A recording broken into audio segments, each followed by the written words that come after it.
Igreja Assembleia de Deus o Precursor, bairro, Jardim Tropical na Avenida Paraíso, número 118 em São José de Ribamar, Maranhão, Brasil. Nossa lição número 4 do primeiro trimestre do ano 2026, a paternidade divina, texto áureo, e vimos, e testificamos que o Pai enviou seu Filho para Salvador do mundo. 1 de João capítulo 4. Versículo 14, verdade prática, a paternidade de Deus é revelada no envio do Filho e na concessão do Espírito, confirmando nossa filiação e aperfeiçoando-nos no amor. Oi pessoal, tudo bem? Sejam bem-vindos.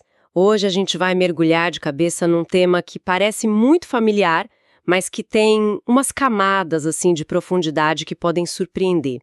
A ideia de Deus como Pai. E a nossa base para essa conversa é um material bem específico.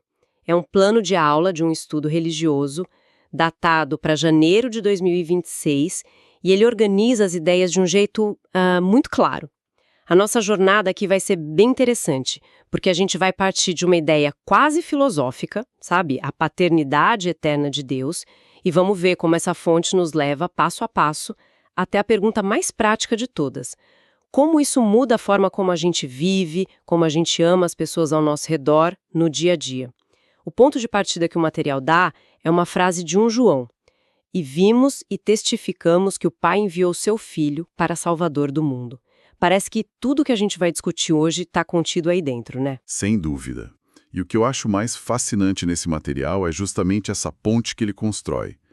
Ele pega uma doutrina que, para muita gente, pode ficar no campo do abstrato, da teologia pura, e aterrissa na experiência humana. O texto argumenta que entender essa paternidade é a chave para a segurança, para a identidade e para o propósito de uma pessoa de fé. Não é só algo para acreditar com a mente, sabe? É algo que redefine o que se sente e, claro, como se age. Ótimo. Então vamos começar por essa ideia que pode parecer mais abstrata. O material se esforça muito para definir o que ele chama de a paternidade do Pai. Sabe, a imagem de Deus como Pai é quase um clichê cultural. Mas a fonte insiste num detalhe que parece mudar tudo. A palavra eterna. Por que essa ênfase na eternidade é tão crucial? O que desmorona se a gente tirar essa palavra da equação? Essa é a pergunta central. Se a paternidade de Deus fosse algo que começou no tempo, com Adão ou com os anjos, ele seria pai só em relação às criaturas dele. Seria um papel que ele assumiu, entende? Certo. Mas o que o texto defende, citando passagens como aquela oração de Jesus em João 17, falando da glória que ele tinha com o Pai antes que o mundo existisse, é que pai não é um papel, é a própria identidade da primeira pessoa da Trindade. Ele não se tornou pai, ele é o Pai, eternamente. Ele é descrito como a fonte, o princípio sem princípio, aquele que não foi gerado, mas que eternamente gera o Filho. Ok, mas sendo bem honesta, isso soa incrivelmente complexo. Princípio sem princípio, gera o Filho, o Espírito procede do Pai. Como o material justifica que entender essa mecânica teológica quase cósmica pode trazer consolo na vida real? É o que ele afirma. Onde está essa conexão prática? A conexão prática, segundo o texto, está na origem de tudo que é bom. Se o Pai é a fonte eterna e imutável, como Tiago aponta ao dizer que toda boa dádiva desce do Pai, então a bondade, o amor, a vida não são acidentes cósmicos. Elas fluem de uma fonte pessoal, intencional. O consolo vem da percepção de que a realidade fundamental do universo não é o caos ou o vazio, mas uma relação de amor e vida. É uma base muito sólida, né, para construir a existência. Entendi. É uma mudança de perspectiva sobre a própria natureza da realidade. E isso nos leva a uma frase do material que pode dar um nó na cabeça. O Pai gerou o Filho. No nosso dia a dia, gerar implica um começo, um nascimento. Como o texto nos ajuda a diferenciar gerar de criar? Essa é uma das distinções teológicas mais importantes e delicadas que o material aborda. Ele é muito enfático nisso. Gerado não é sinônimo de criado. A criação é um ato de vontade, algo que Deus faz a partir do nada e que tem um início no tempo. Certo. Já a geração do Filho é descrita como um ato eterno, inerente à própria natureza de Deus. Talvez uma analogia ajude. Pensa na diferença entre uma lâmpada e a luz que ela emite. Ok. Não houve um momento em que a lâmpada existiu no escuro e depois, num segundo momento, decidiu criar a luz. No instante em que a lâmpada é uma lâmpada acesa, a luz também existe. Ah, entendi. A luz procede da lâmpada, compartilha a sua natureza, mas não é uma criação posterior. A teologia aqui aponta para uma relação parecida, só que eterna e pessoal. O Filho compartilha a mesmíssima essência divina do Pai. Como diz em João, assim como o Pai tem a vida em si mesmo, concedeu ao Filho também ter a vida em si mesmo. Nossa, essa analogia da lâmpada e da luz ajuda muito a visualizar. E o Espírito Santo? Como ele entra nessa dinâmica? O texto diz que ele procede do Pai. É diferente de ser gerado. Sim, a teologia clássica, que o material reflete, usa palavras diferentes para descrever relações únicas. O Filho é eternamente gerado e o Espírito é eternamente procedente do Pai e do Filho. É um mistério, sem dúvida, mas o texto não se prende só na mecânica. Ele imediatamente conecta isso à experiência de quem crê. Uhum. O Espírito Santo, que procede do Pai, é aquele que é enviado para habitar no crente. E qual o trabalho dele? Romanos diz que é o próprio Espírito que testifica com o nosso espírito que somos filhos de Deus. Ou seja, a terceira pessoa da Trindade é quem nos dá a certeza interna, a convicção de que pertencemos à família. A garantia. A garantia viva dessa relação. Tudo bem. Entendi a arquitetura da Trindade, por assim dizer, a base eterna está posta. Mas onde fica a porta de entrada para a gente? Para nós, meros mortais. Se essa é a realidade divina, como uma pessoa comum se conecta a ela? O material aponta para um momento bem específico, né? Aponta. E esse é o ponto de virada. É onde a doutrina se torna salvação. A porta de entrada, segundo o texto, é a confissão de Cristo. Uma das passagens mais citadas é 1 João 4,15. Qualquer que confessar que Jesus é o Filho de Deus, Deus está nele e ele em Deus. Certo. E o material ressalta que essa não é só uma concordância intelectual. A palavra confessar aqui tem um peso de declaração pública, de alinhamento de vida. E o texto vai além, afirmando que essa confissão nem sequer é uma obra puramente humana. É uma revelação sobrenatural do Espírito Santo, como 1 Coríntios sugere.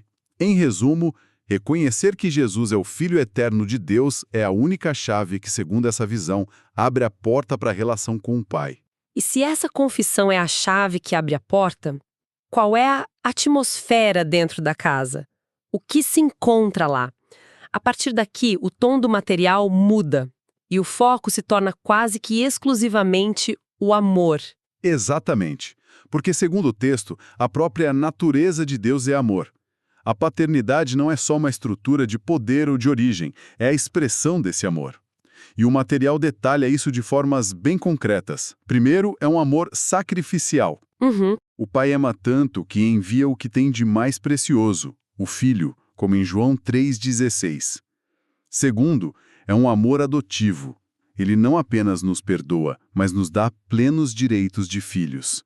Como diz 1 João, vede quão grande amor nos tem concedido o Pai que fôssemos chamados filhos de Deus. É uma mudança de status. Total. E terceiro, é um amor inquebrável. Como Paulo descreve em Romanos 8, onde nada, absolutamente nada, poderá nos separar do amor de Deus. E o texto também menciona um amor pessoal. Isso é interessante, porque muitas vezes a gente pensa nesse amor de forma coletiva. Deus ama a humanidade. Sim, o material enfatiza essa dimensão individual. Cita João 16:27, o próprio Pai vos ama. A ideia é que o crente não é amado só por estar no grupo, mas é conhecido e amado individualmente. A salvação nesse contexto é a consequência natural de um pai cujo amor é tão abundante que transborda em ação redentora. Desse pacote de bênçãos da filiação, tem uma frase que se destaca muito. O perfeito amor lança fora o temor. Que temor é esse? É o medo de aranhas? É a ansiedade do dia a dia? Ou é algo mais específico? É bem mais específico. O texto o conecta diretamente com o dia do juízo. O temor que é expulso é o pavor da condenação, o medo de ser rejeitado por Deus. Ah, entendi. A lógica é que a relação muda de categoria. O crente deixa de ser um escravo que teme o castigo e se torna um filho que clama Abba, Pai. É uma mudança de um relacionamento baseado no medo da punição para um baseado na confiança e no amor. Espere, isso é fundamental. Então a ideia não é um passaporte garantido para o céu que anula qualquer responsabilidade, mas sim a confiança de que, enquanto se está nessa relação de filho, o medo paralisante do julgamento não tem poder. É uma mudança de estado mental, não uma anulação das regras do jogo. Perfeita colocação. É exatamente essa nuance que o material apresenta. Ele chega a citar uma passagem do Antigo Testamento, Ezequiel, sobre o justo que se desvia, como um alerta de que a responsabilidade pessoal continua existindo. Certo. A segurança descrita não é uma licença para viver de qualquer jeito. É a confiança que vem do testemunho do Espírito Santo no presente. O medo é lançado fora porque a relação com o Pai é real agora. A segurança está na qualidade do relacionamento atual, não na anulação da seriedade das escolhas futuras. Essa ideia de amor aperfeiçoado que o texto menciona é muito forte. Diz que o amor é aperfeiçoado em nós. Isso não soa como algo automático. Como isso acontece na prática? Definitivamente não é automático.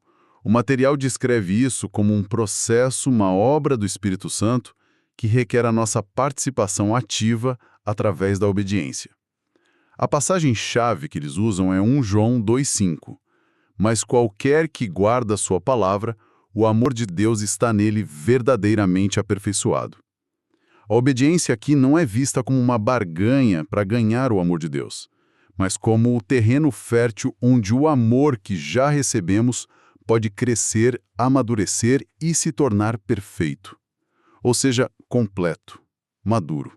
Mas isso não corre o risco de soar como um amor por obrigação? Tipo, eu obedeço porque tenho que amar? É uma ótima pergunta. E o texto argumenta que é o contrário. Não é obedecer para amar, mas obedecer porque se ama. Cada ato de obediência, mesmo nas pequenas coisas, é apresentado como uma evidência externa de um amor que já é interno e real. Uhum. É a forma de alinhar nossas ações com o nosso coração. Segundo essa visão, não existe amor genuíno a Deus que não se traduza num desejo sincero de viver de acordo com sua vontade. A obediência, então, se torna o exercício que fortalece e aprofunda o amor, tornando-o visível. Então esse amor que se torna visível vira uma espécie de... Marca de identificação. uma prova. Exatamente. O material chega a chamar isso de a marca dos filhos de Deus. E a lógica apresentada é muito poderosa. O apóstolo João argumenta: ninguém jamais viu a Deus. Ele é invisível, transcendente. Certo. Então, como o mundo pode ter alguma noção de como ele é? A resposta do texto é: se nós amamos uns aos outros, Deus está em nós. O amor mútuo entre os crentes se torna a manifestação visível de um Deus invisível. Nossa! É como se a presença de Deus se tornasse palpável nas relações humanas. O amor em ação é, portanto, a maior ferramenta de testemunho. Nossa, então a lógica que o amor que a gente sente ou expressa não é algo que a gente fabrica do zero. É sempre uma resposta, um eco de algo que veio primeiro. Essa ideia muda completamente a pressão de ter que amar. E você chegou ao clímax do argumento do material. Tudo culmina na frase de 1 João 4,19. Nós o amamos porque ele nos amou primeiro. Essa é a pedra angular. Nossa capacidade de amar, nossa fé, nossa obediência, a salvação, tudo é posicionado como uma resposta. Uhum. Não somos nós que iniciamos o relacionamento com Deus, é Ele quem toma a iniciativa. Um dos textos de apoio usa uma imagem forte. Diz que o amor de Deus é a fonte de todo o amor humano e se espalha como fogo.